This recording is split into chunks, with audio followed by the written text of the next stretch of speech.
but emptied himself by taking the form of a servant, being born in the likeness of men. And being found in human form, he humbled himself by becoming obedient to the point of death, even death on a cross. Since therefore the children share in flesh and blood, he himself likewise partook of the same things, that through death he might destroy the one who has the power of death, that is, the devil.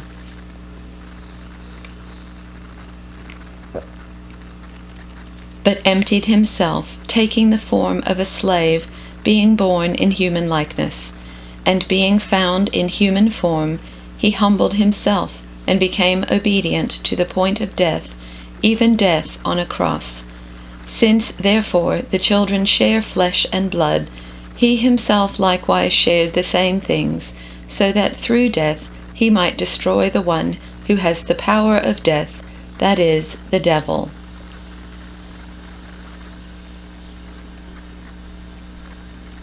Rather, he made himself nothing by taking the very nature of a servant, being made in human likeness.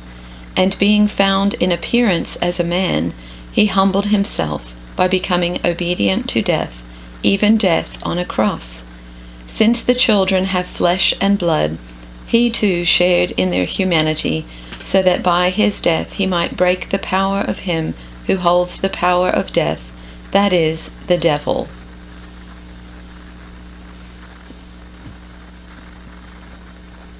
Instead, he gave up his divine privileges.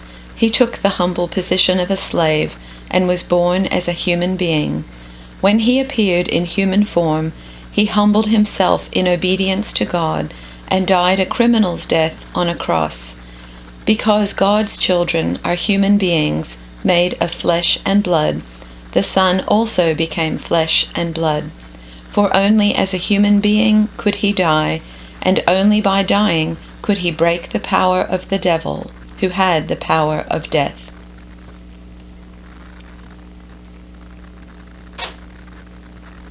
Having become human, he stayed human. It was an incredibly humbling process. He didn't claim special privileges.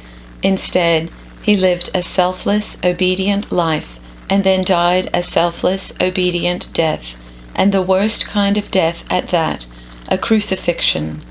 Since the children are made of flesh and blood, it's logical that the Savior took on flesh and blood in order to rescue them by his death. By embracing death, taking it into himself, he destroyed the devil's hold on death.